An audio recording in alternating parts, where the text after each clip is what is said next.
Sir heroine தூக்குனா ஹீரோட்ட கேக்குறோம் sir. Heroine தூக்குனா ஹீரோயின் கேட்டாலும் ஹீரோயினை பத்தியான கேள்வி தானே ஹீரோட்ட கேட்டிருக்கீங்க. ஆமா, என்ன தப்பா கேட்டேன்? ஏங்க இவங்களுக்கு வந்து ஒபிசிட்டி ப்ராப்ளம் இருக்குங்கிறது எனக்கு அப்புறம் தான் தெரிய வருது.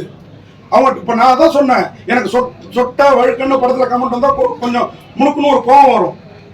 அடுத்த நிமிஷம் அது மறைஞ்சு போயிடும். நம்மளுடைய மெச்சூரிட்டி. இந்த பொண்ணு சின்ன பொண்ணு. இப்ப உங்களுக்கு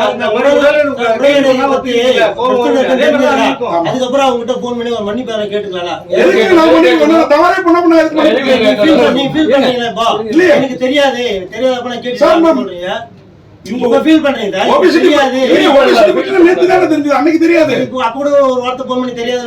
எதுக்குங்க நான் மன்னிப்பு கேட்கணும்? நான் கேள்வியே தப்பா கேட்கலையே. எல்லாரும் கேட்கிற கேள்வியை தானே நான் கேட்கிறேன். மனசு கஷ்டப்படுற மாதிரி ஒரு கேள்வி அமைஞ்சது. இப்ப என் மனசு கஷ்டப்படுத்திட்டாங்க, அவங்க மன்னிப்பு கேட்டோம். அதுக்கப்புறம் நான் கேட்கறேங்க. சார் நீங்க கேள்வி கேட்கறதானுங்க பத்திரிகையாளர் வேலை. நீங்க எல்லாத்துக்கும் வரீங்க. நீங்க இப்ப கேள்வி கேட்கறீங்க, உடனே நீங்க இந்த மன்னிப்பு எதுக்கு இப்படி கேள்வி கேட்கறீங்க நான் சொல்ல முடியுமா?